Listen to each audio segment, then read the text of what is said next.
Welcome to ఊరువాడ. KTR కి మంత్రి పొంగులేటి సవాల్ చేశారు. తన ఇల్లు బఫర్ జోన్ లో ఉందని బురద జల్లుతున్నారని చెప్పారు. బఫర్ జోన్ లో ఉన్నట్టు కేటీఆర్, హరీష్ రావు నిరూపించాలన్నారు. ఒక్క ఇటుక బఫర్ జోన్ లో ఉన్నా తన ఇల్లు కూలగొట్టనన్నారు పొంగులేటి.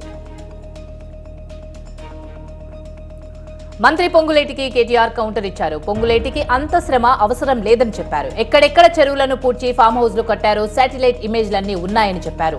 పొంగులేటి వివేక్, కేవీపీ, పట్నం మహేందర్ రెడ్డి, గుత్తా ఫామ్ హౌస్లను కూడా నేలమట్టం చేయాలని డిమాండ్ చేశారు. దమ్ముంటే రుణమాఫీపై చర్చకు రావాలని రేవంత్ కి కేటీఆర్ సవాల్ విసిరారు. రుణమాఫీపై ప్రశ్నిస్తే దాడులు చేస్తారని ప్రశ్నించారు. పోలీసులు కూడా కాంగ్రెస్ నేతలకి సహకరిస్తున్నారన్నారు. అధికారం ఎవరికీ శాశ్వతం కాదన్నారు. వానపల్లిలో గ్రామ సభకి హాజరైన చంద్రబాబు, వైసీపీ హయాం ఏపీకి చీకటి యుగమని చెప్పారు. నరేగా నిధుల్ని నొక్కేశారని చెప్పారు. నేరుగా పంచాయతీలకు నిధుల్ని విడుదల చేశామన్నారు. అన్ని ఊళ్లలోనూ సిమెంట్ రోడ్లు వేస్తామని సీఎం చెప్పారు. తెలంగాణ ప్రదేశ్ కాంగ్రెస్ కమిటీ అధ్యక్షుడిగా మహేష్ కుమార్ గౌడ్ ని ఎంపిక చేసింది అధిష్టానం. ఏఐసీసీ భేటీలో ఈ నిర్ణయం తీసుకున్నారు. బీసీ నేత వైపు మొగ్గు చూపిన హైకమాండ్ త్వరలో అధికారికంగా ప్రకటించే అవకాశం ఉంది.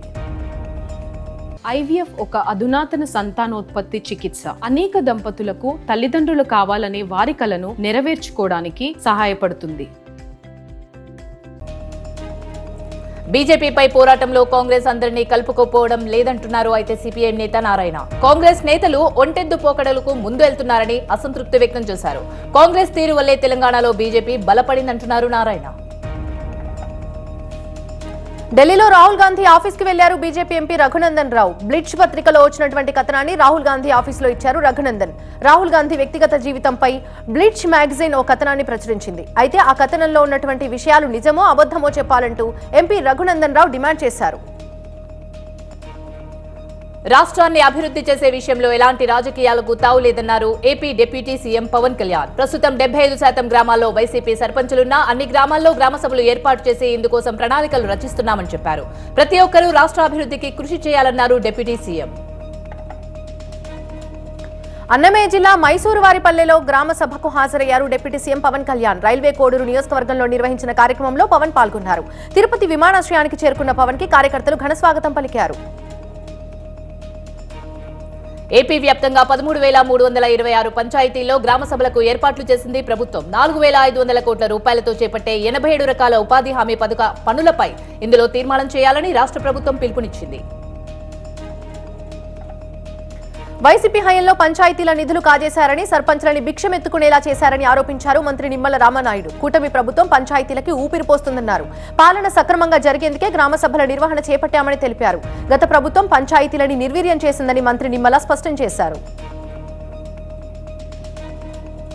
అచ్యుతాపురం ప్రమాదంపై ఎన్హెచ్ఆర్సీ స్పందించింది. సుమోటోగా కేసు నమోదు చేసింది జాతీయ మానవ హక్కుల కమిషన్. డీజీపీ, చీఫ్ సెక్రటరీకి ఎన్హెచ్ఆర్సీ నోటీసులు జారీ చేసింది. 2 వారాల్లోగా సమగ్ర నివేదిక ఇవ్వాలని ఆదేశించింది. అచ్యుతాపురం సెజ్లోని ఎసెన్షియా ఫార్మా ప్రమాదంలో గాయపడ్డ వారిని పరామర్శించారు జగన్.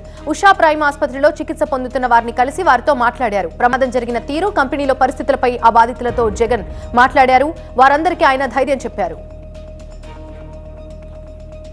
అచ్యుతాపురం ఘటనలో చంద్రబాబు వ్యాఖ్యలు ఆశ్చర్యం కలిగించాయన్నారు జగన్. వైసీపీ హయాంలోనే ఎక్కువ ప్రమాదాలు జరిగాయంటూ డైవర్ట్ చేసేలా చంద్రబాబు మాట్లాడుతున్నారని విమర్శించారు. ఇలాంటి ఘటనలు ఎవరి హయాంలో అయినా జరుగుతాయని, అయితే ప్రభుత్వం ఎలా స్పందిస్తుందనేదే ముఖ్యమన్నారు జగన్. అనకాపల్లి జిల్లా పరవాడ ఫార్మసిటీలో మరో ప్రమాదం సంభవించింది. ఓ కంపెనీలో అర్ధరాత్రి 12:30 మంటలు చెలరేగాయి. 4గురికి తీవ్రంగా గాయాలయ్యాయి. ఇందులో ఒకరి పరిస్థితి విషమంగా ఉన్నట్టు తెలుస్తోంది. వీరిని విశాఖలోని ఇండస్ ఆసుపత్రిలో చేర్చి ట్రీట్మెంట్ అందిస్తున్నారు. విశాఖలోని ఇండస్ ఆసుపత్రిలో పరవాడ ఫార్మా ప్రమాద బాధితులని పరామర్శించారు హోంమంత్రి అనిత. కంపెనీలో భద్రత సరిగా లేదని బాధితులు చెప్పారన్నారు. యాజమాన్యం వైఫల్యం వల్ల తప్పులు జరిగితే చర్యలు తప్పవని హెచ్చరించారు. నటి హేమపై సస్పెన్షన్ ని మా అసోసియేషన్ ఎత్తివేసింది. మీడియాతో మాట్లాడొద్దని నటి హేమకి అసోసియేషన్ సూచించింది. బెంగళూరు డ్రగ్స్ కేసు నేపథ్యంలో మా సస్పెన్షన్ విధించిన విషయం తెలిసిందే. తాజాగా డ్రగ్స్ పరీక్షల్లో నెగిటివ్ వచ్చిందని ప్రకటించారు హేమ. హైదరాబాద్ ని గంజాయి విముక్త నగరంగా మార్చేందుకు అటు ఎక్సైజ్ ఎన్ఫోర్స్మెంట్ అధికారులు, ఇటు తెలంగాణ నార్కోటిక్ పోలీసులు సంయుక్తంగా నడుం బిగించారు. ఆపరేషన్ ధూల్పేటలో భారీగా గంజాయిని పట్టుకున్నారు. ఏలూరు జిల్లా పెదవేగి మండలం మెండూరు గ్రామ సభలో రభస జరిగింది. వైసీపీ టీడీపీ వర్గీయుల మధ్య ఘర్షణ తలెత్తింది. రోడ్డుపై బైఠాయించి రాస్తారోకో చేశారు వైసీపీ సర్పంచ్ భర్త. టీడీపీ గ్రామ ప్రెసిడెంట్ అన్నపునేని సురేష్ దాడి చేశాడంటూ సర్పంచ్ భర్త బాలు నిరసనకు దిగారు. హైదరాబాద్ ప్రజాభవన్ దగ్గర ఉద్రిక్తత చోటు చేసుకుంది. దళిత బంధు డబ్బులు జమ కాని బాధితులు ధర్నాకు దిగారు. దాదాపు 500 మంది లబ్ధిదారులు ఈ ధర్నాలో పాల్గొన్నారు. దళిత బంధు డబ్బులు జమ చేయాలని వారంతా డిమాండ్ చేశారు. అధికారులకి వినతి పత్రం ఇచ్చారు దళిత నేతలు.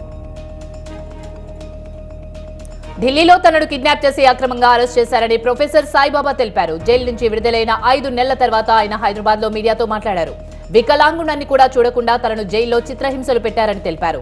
చిన్న గదిలో బంధించి కనీసం వీల్ చైర్ లో తిరిగే పరిస్థితి లేకుండా చేశారని ఆవేదన వ్యక్తం చేశారు. విజయవాడ ఇంద్రకిలాద్రికి వెళ్లారు బీజేపీ ఏపీ అధ్యక్షురాలు పురంధేశ్వరి. కుటుంబ సభ్యులతో కలిసి అమ్మవారికి ఖడ్గమాల అర్చన సేవలో పాల్గొన్నారామె. వీరికి ఆలయ వేద పండితులు ఆశీర్వచనం ఇచ్చి అమ్మవారి ప్రసాదాలు, శేషవస్త్రము, చిత్రపటాన్ని అందజేశారు.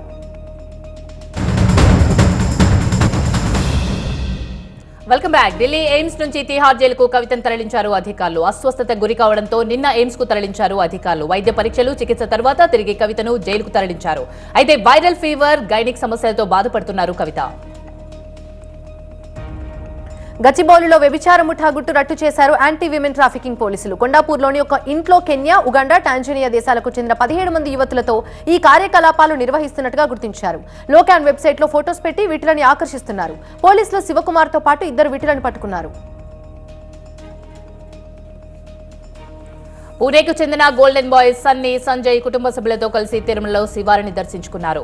మెడ నిండా కేజీల కొద్దీ బంగారంతో వచ్చిన వీళ్లను భక్తులు ఆసక్తిగా గమనించారు. బంగారు పూత పూసిన కార్లో వచ్చిన వీరు శ్రీవాణి ట్రస్ట్ కు భారీగా విరాళం అందించి వీఐపీ బ్రేక్ సమయంలో శ్రీనివాసుని దర్శించుకున్నారు. కోనసీమ జిల్లా వ్యాప్తంగా భారీ వర్షం కురుస్తుంది. పి గన్నవరం, అమలాపురం సహా 6 మండలాల్లో జోరుగా వాన పడుతుంది. ఎడతెరిపి లేకుండా కురిసిన వానలకి అమలాపురం తడిసి ముద్దయింది. రోడ్ల మీద వరద నీరు ప్రవహించడంతో ప్రజలు ఇబ్బందికి గురవుతున్నారు. రేపల్లె ఆర్టీసీ డిపోలో నూతన ఇంద్రా బస్సులను ప్రారంభించారు మంత్రి అనగాని సత్యప్రసాద్, ఎంపీ కృష్ణప్రసాద్. గత ప్రభుత్వంలో ఆర్టీసీని నిర్వీర్యం చేశారని చెప్పారు అనగాని సత్యప్రసాద్. రేపల్లెకు 8 కొత్త బస్సులను తెచ్చామని చెప్పారు. త్వరలో మహిళలకు ఉచిత బస్సు ప్రయాణం కల్పిస్తామని అన్నారు. నంద్యాల జిల్లా టంగుటూరు గ్రామ సభలో పాల్గొన్నారు మంత్రి బీసీ జనార్దన్ రెడ్డి. గ్రామాల అభివృద్ధికి కూటమి ప్రభుత్వం కట్టుబడిందన్నారు. ముఖ్యమంత్రి చంద్రబాబుతోనే గ్రామ స్వరాజ్యం సాధ్యమన్నారు. Vizianagaram S Kota sub registrar శ్యామలపై సస్పెన్షన్ వేటు పడింది. అవినీతి ఆరోపణలు రావడంతో చర్యలు చేపట్టారు ఉన్నతాధికారులు. ఇటీవల ఎస్ కోటా సబ్ రిజిస్ట్రార్ కార్యాలయాన్ని తనిఖీ చేసి శ్యామల అవినీతికి పాల్పడినట్టు నిర్ధారించారు రెవెన్యూ ప్రత్యేక ప్రధాన కార్యదర్శి సిసోడియా. తొలి జాతీయ అంతరిక్ష దినోత్సవాన్ని భారత్ ఘనంగా జరుపుకుంటుంది. ఢిల్లీ భారత్ మంటపంలో నిర్వహించిన కార్యక్రమాన్ని రాష్ట్రపతి ద్రౌపది ముర్ము ప్రారంభించారు. ఈ కార్యక్రమంలో కేంద్ర మంత్రి జితేంద్ర సింగ్, ఇస్రో చైర్మన్ డాక్టర్ సోమనాథ్ కూడా పాల్గొన్నారు. భారత మంటపంలో ఏర్పాటు చేసినటువంటి వివిధ సైన్స్ ప్రదర్శనలని రాష్ట్రపతి పరిశీలించారు.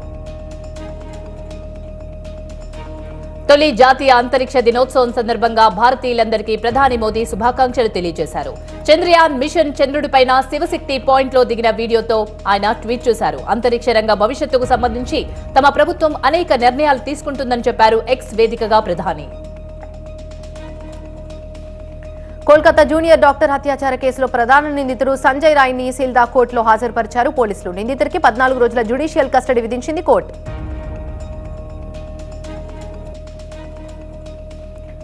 అనిల్ అంబానీకి సెబీ షాక్ ఇచ్చింది. 5 ఏళ్ల పాటు నిషేధం విధించింది సెబీ. అనిల్ అంబానీకి 25 కోట్ల రూపాయల జరిమానా కూడా విధించింది.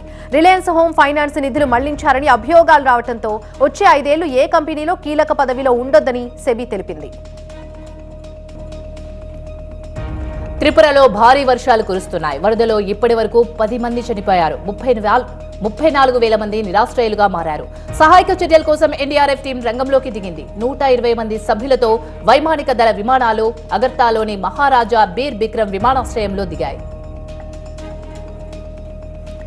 వర్షాలకు ఢిల్లీ మహానగరం అంతా అతలాకుతలమవుతోంది. అనేక ప్రాంతాల్లో రోడ్లపై నీళ్లు నిలిచిపోవడంతో వాహనదారులు తీవ్ర ఇబ్బందులు పడుతున్నారు. కొన్ని చోట్ల కిలోమీటర్ మేల వాహనాలు నిలిచిపోయాయి.